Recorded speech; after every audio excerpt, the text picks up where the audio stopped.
নমস্কার। আজকে আপনাদের জন্য নিয়ে এসেছি আরেকটি ভূতের গল্প। আজকের গল্প শীতের রাতে।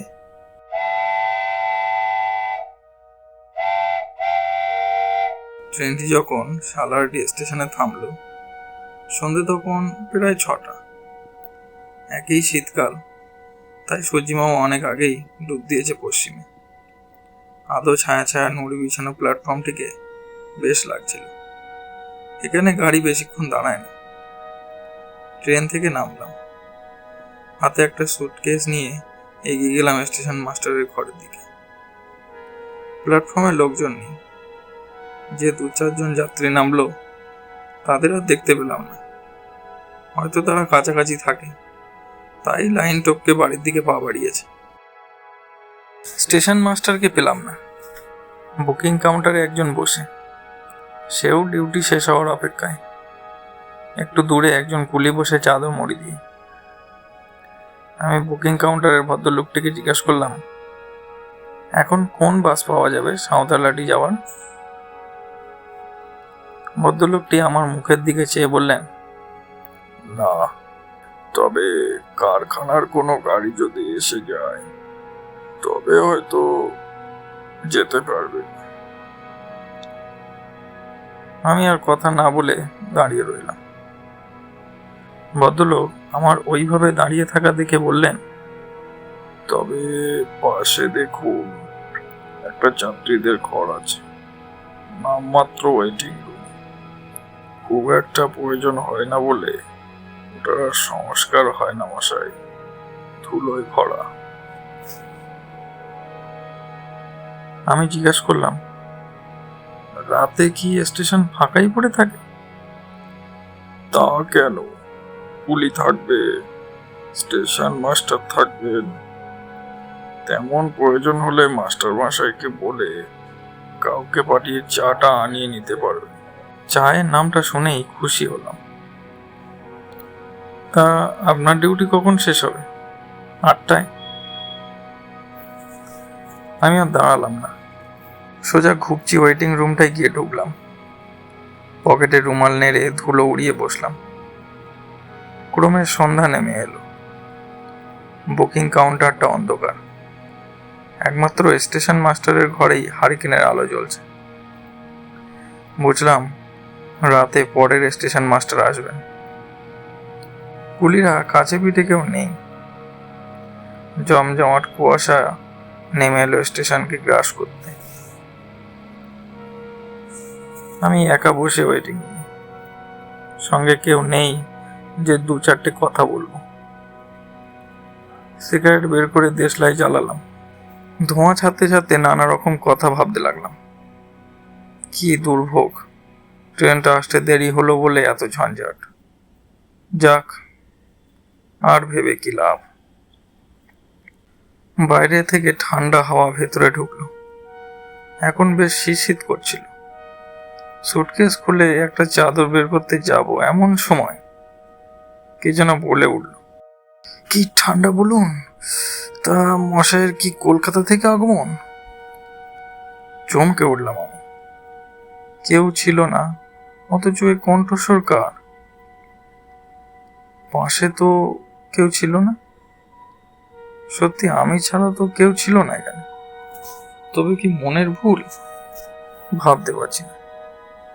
আমার কাছ থেকে উত্তর না পেয়ে আবার সেই কণ্ঠস্বর, মশাই জবাব পেলাম না যে। আমি দেশলাই জ্বালিয়ে আগুন দিতে যাব, তখনই চোখে পড়ল আপাত মস্তক সাদা চাদরে ঢাকা ভদ্রলোককে। যাক বাবা, একজন সঙ্গী পাওয়া গেল তাহলে। আচ্ছা মশাই, এখান থেকে যাবেন কোথায়? সাঁওতালহাটি। হ্যাঁ, নতুন টাউনশিপ, বেশ জায়গা। তবে এখন ওখানে লোকজন খুব একটা নেই। ঠিক তাই। তা কি করবো বলুন, একজনের সঙ্গে দেখা করা খুব দরকার, তাই এত দূর পথ ঠেঙিয়ে আসা। তা এত দেরি কেন? নিশ্চয় ট্রেন লেট। গোমো প্যাসেঞ্জারটা বড্ড দেরি করে আসে। সময়ের ঠিক ঠিকানা নেই। আপনি যাবেন কোথায়? আমি প্রশ্ন করলাম। যাবো তো অনেক দূর, কিন্তু রাতে গাড়ি পাবো না বলেই ঢুকে পড়লাম এখানে। কোনো রকম রাতটা কাটালেই বেরিয়ে পড়বে এখান থেকে। বাড়ি কত দূর? বাড়ি বাড়ি এখানে নয়, আপনার মতো আমাকেও যেতে হবে এক বন্ধুর বাড়ি।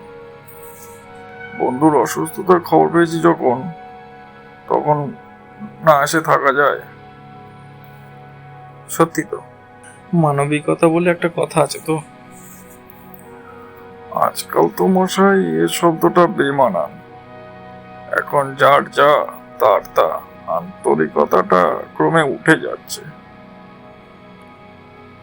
ভদ্রলোককে বেশ জমজমাটি লোক মনে হলো, কথাবার্তা বেশ সরস। তারপর কিছুক্ষণ আমরা দুজনে চুপ। বাইরে মনে হলো বৃষ্টি পড়ছে। উঠে গিয়ে দেখলাম অনুমানটা ঠিক। আবার যেই বসতে যাব, হঠাৎ লোকটি ককিয়ে উঠলেন। ও মশাই, একটু দেখে বসুন। দুঃখিত, কিছু মনে করবেন না, দেখতে পাইনি। আমি দুঃখ প্রকাশ করলাম। ঠিক আছে ঠিক আছে, আসলে কি জানেন, আমার ডান পায়টায় বড্ড ব্যথা। কি হয়েছে বুঝতে পারি না। ডাক্তার দেখাননি? ডাক্তার? গায়ের ডাক্তার দেখিয়েছিলাম, ওদের আর ক্ষমতা কতটুকু। তারপর কি জ্বর জানেন, উল্টে পায়ের আঙুলগুলো কাটতে হলো। এখনো মাঝে মাঝে ব্যথা হয়। শহরে যাননি কেন? শহরে গিয়ে দেখানোর পয়সা ছিল না। তারপর যেদিন মশাই কিছু পয়সার মুখ দেখলাম, তখন ভোগ করার সময় পেলাম না। মানে? মানে বুঝতে পারলেন না? সংসার গেল বেড়ে, ভোগের লিটসা গেল কমে। আচ্ছা মশাই, একটা কথার জবাব দেবেন? কি বলুন? আমি বললাম। আপনি ভূত বিশ্বাস করেন? প্রশ্নটা শুনে থতমত খেলাম। এ আবার কি প্রশ্ন রে বাপ! বেশ কথা হচ্ছিল, হঠাৎ আবার কি কথা? কই, জবাব দিলেন না যে? না, বিশ্বাস করি না, আমি জবাব দিলাম। মশাই, আমিও বিশ্বাস করতাম না, কিন্তু একদিন আমাকে বিশ্বাস করতে হলো। সে এক ভয়ানক অভিজ্ঞতা। বলুন না শুনি, সময় কেটে যাবে। আচ্ছা, একটু চা হলে ভালো জমতো, বলুন। চা খাবেন? দাঁড়ান আনছি। কাছে দোকান আছে নাকি? থাকবে না কেন, স্টেশন সামনে, চা থাকবে বই কি। শীতের রাত, রাস্তাঘাট ফাঁকা, চা পাওয়া যাবে? কথাটা বলতেই কোনো উত্তর পেলাম না। ভদ্রলোক বোধহয় বেরিয়ে গেছেন।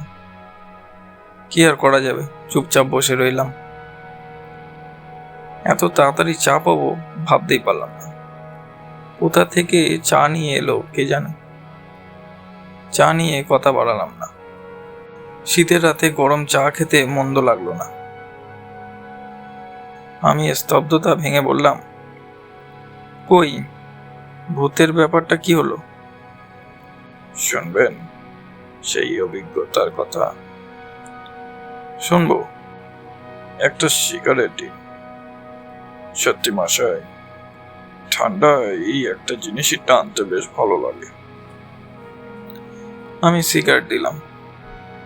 ভদ্রলোক সিগারেট টানতে লাগলো। অন্ধকারে শুধু সিগারেটের লাল আগুনটুকুই দেখা গেল। জানেন মশাই, সেদিনটা ছিল বর্ষার একটা দিন। হুগলির এক গ্রাম থেকে বেরিয়ে পড়লাম বন্ধুর অসুস্থতার খবর পেয়ে। বাড়ি থেকে বেরিয়ে সোজা হাওড়ায়, ওখান থেকে ট্রেনে চেপে রওনা দিলাম আগ্রার উদ্দেশ্যে। বিকেলের পর পৌঁছালাম আগ্রায়। সেখান থেকে রিক্সা নেব বলে স্ট্যান্ডে গেছি। দেখলাম সেদিন রিক্সা চলাচল বন্ধ। কারণটা কি কেউ বলতে পারলো না। অগত্যা হাঁটা পথেই এগোতে লাগলাম। মাঝে একটা ছোট্ট চায়ের দোকানে বসে চা বিস্কুট খেয়ে আবার জিজ্ঞেস করে হাঁটতে লাগলাম। সন্ধ্যা নেমে এলো, চারপাশ ফাঁকা, একটা লোককেও পথে দেখলাম না।